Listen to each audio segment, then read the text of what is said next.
B.B. Hill stood at the reception desk of the Southwest Alberta Art Gallery and Prairie Museum and drummed her fingers on the counter until Walter Hooton came out of the director's office.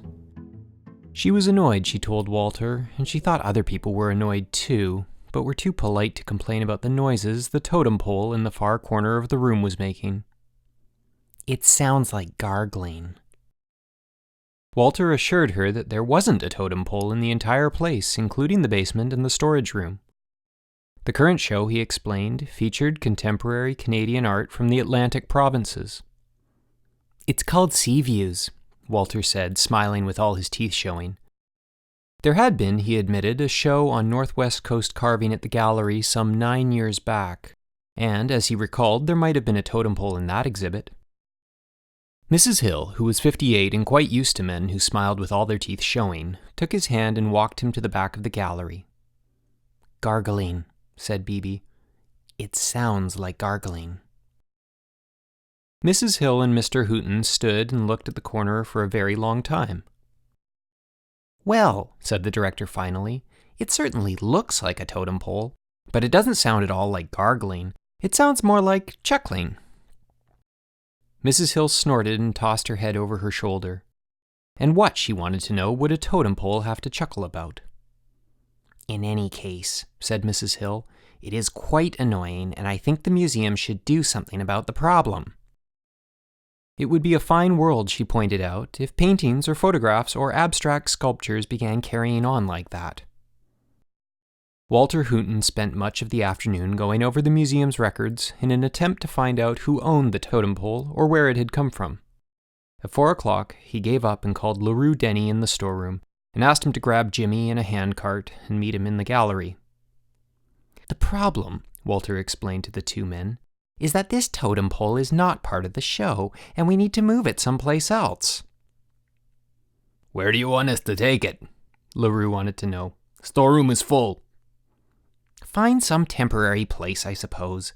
I'm sure it's all a mistake, and when the secretary comes back on Monday, we'll have the whole thing straightened out." "What's the sound?" asked LaRue. "We're not sure," said the director. "Kinda loud," said Jimmy. Yes, it was bothering some of the patrons." "Sorta like laughing," said LaRue. "What do you think, Jimmy?" Jimmy put his ear against the totem pole and listened. "It's sorta like a chant. Maybe it's druidic."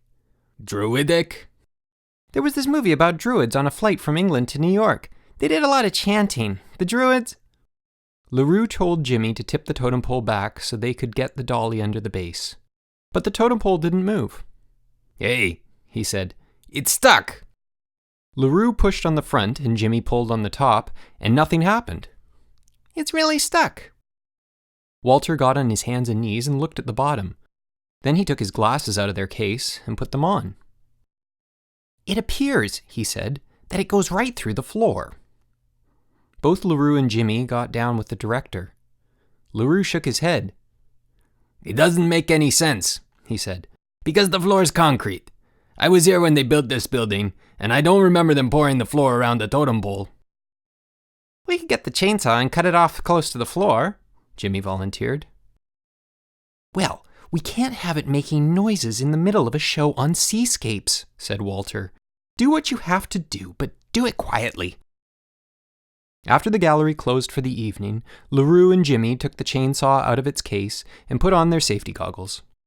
LaRue held the totem pole and Jimmy cut through the base, the chain screaming, the wood chips flying all around the gallery. Some of the larger chips bounced off the paintings and left small dents in the swirling waves and the glistening rocks and the seabirds floating on the wind. Then they loaded the totem pole on a dolly and put it in the basement near the boiler. "Listen to that," said Jimmy, knocking the sawdust off his pants. "It's still making that noise."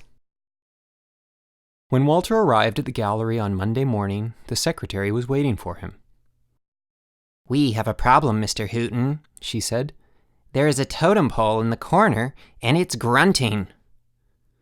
"Damn," said Hooton, and he called LaRue and Jimmy. "You're right," said LaRue, after he and Jimmy had looked at the totem pole. "It does sound like grunting. Doesn't sound a thing like the other one. What do you want us to do with this one?" "Get rid of it," said Walter, "and watch the paintings this time." LaRue and Jimmy got the chainsaw and the safety goggles and the dolly and moved the totem pole into the basement alongside the first one. "That wasn't hard," said the director. "Those grunts were pretty disgusting," said the secretary. "Yes, they were," agreed Walter. After lunch, the totem pole in the corner of the gallery started shouting, loud, explosive shouts that echoed through the collection of sea scenes and made the paintings on the wall tremble ever so slightly. When Walter returned, the secretary was sitting at her desk with her hands over her ears. "My God," said Walter, "how did this happen?" That evening, Walter and LaRue and Jimmy sat in Walter's office and talked about the problem. "The trick, I think," said LaRue, "is to cut the pole down and then cover the stump with pruning paste. That way it won't grow back." "What about the shouting?" "Well, you can't hear it much from the basement." "All right," said Walter. "We'll give that a try. How many poles are in storage?" 3 with this one, and we haven't got room for any more." The next day, the totem pole in the corner was singing. It started with a high, wailing, nasal sound, and then fell back into a patient, rhythmic drone that gave Walter a huge headache just above his eyes and made him sweat. "This is going to be a real problem," he told LaRue and Jimmy. "If we can't solve it, we may have to get some government assistance." "Provincial?" "It could be more serious than that," said Walter. "Maybe we should just leave it," said Jimmy. "We can't just leave it there," said the director. "We need the space for our other shows, and we can't have it singing all the time either."